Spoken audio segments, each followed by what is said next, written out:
deliver consistent high purity products to food.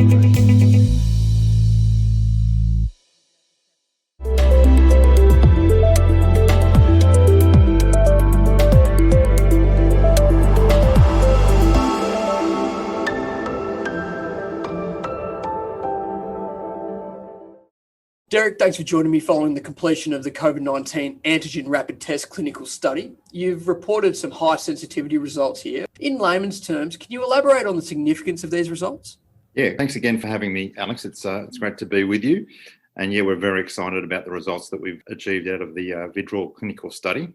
3 areas I'll talk about. Firstly, cross-reactivity, or the test's ability not to react with other pathogens or antigens that are in people's systems. That's come out very, very strongly for us, so that's a great result. The second area is the specificity, which is the test's ability to delineate between a positive and negative sample. And again, that's a very good result for us. And finally, the sensitivity, the test's ability to pick up the antigen in the body, and that's a very strong result for us as well. The sensitivity in particular, we had to go through that process using the VIDRAL samples, which are in a viral transport media, and that media is not present in the normal use of the test. So it's a strong result given that we had to use those samples, and we'll continue to work on our sensitivity validation in other forms going forward, but it's a great result for us and we're very pleased about it.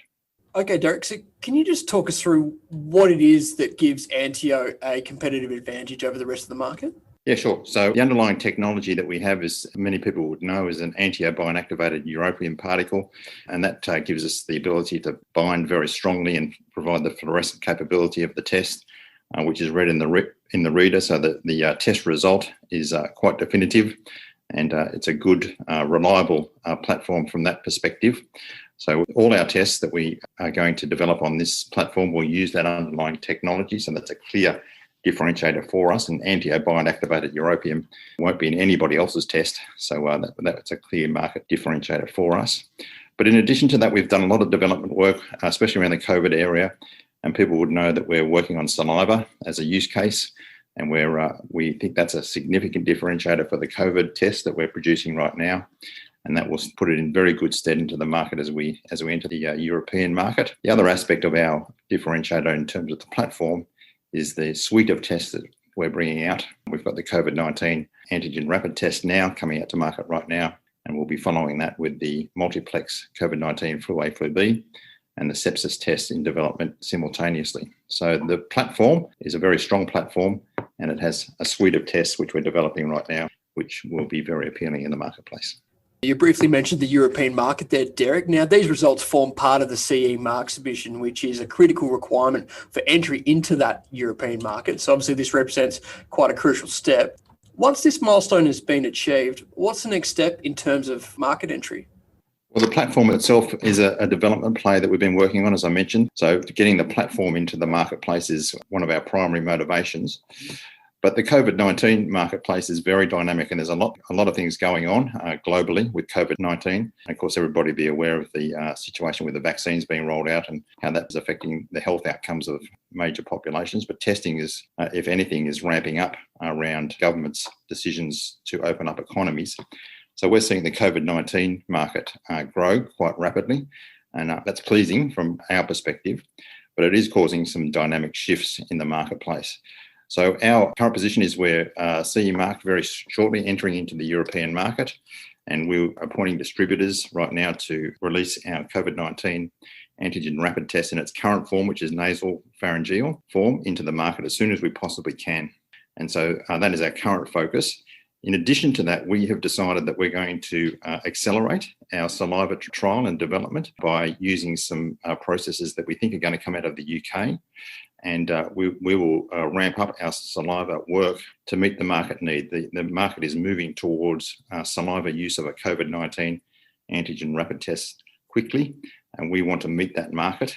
We had previously considered meeting that market via our India trial, but the India trial is a longer process, and we want to try and shorten it, so we're working on that now. That's a process that we're undertaking right now. Separate to that, we're working on our TGA submission, and we will be putting our TGA submission in the next month or so. And by the end of the second quarter, end of June, we hope to have our TGA submission completed and regulatory approved in Australia. Separate to those things as well, we are working on the other tests, the COVID-19 flu A, flu B, multiplex and the sepsis test.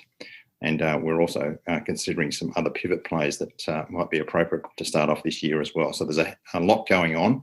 The next few months, we will see us enter the European market with the current tests, and we're working, as I say, very hard to make that into a saliva play quickly. Now, Derek, it's widely accepted that Anteo has other tests in the pipeline. So before you leave us today, what can you tell us about the other opportunities that the company is progressing?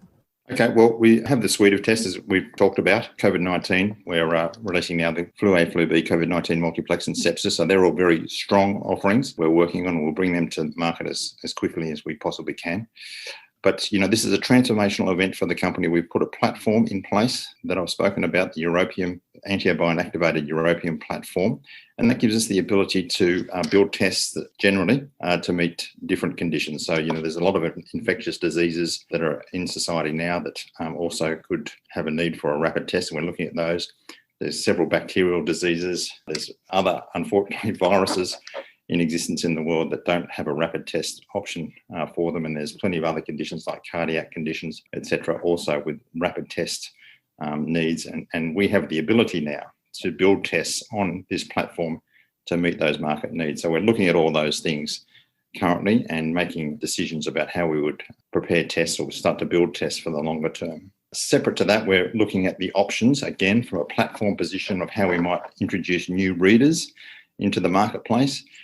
We've seen the likes of Loom who have led their market charge with a reader-based play. We have that ability as well, and we think that we could see market segments open up for us that could be advantageous with a different type of reader, and we're assessing those at the moment. Were we to introduce a new reader to our platform, we could leverage the existing set of tests on those readers, and that would be another market play for us.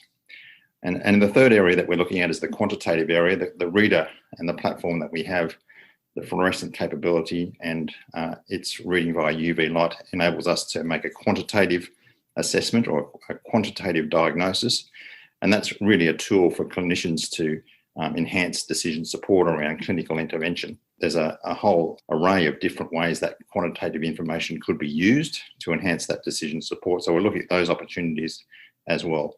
So as I say, it's a transformational event. COVID-19 is the leverage point. And if we can get this platform into the market, which we will, we have a range of options to leverage going forward in the longer term. Thanks, Derek. There's certainly some serious momentum with Anteo, and we look forward to seeing how these developments play out over the coming months. But as always, thanks very much for joining me. Thank you very much.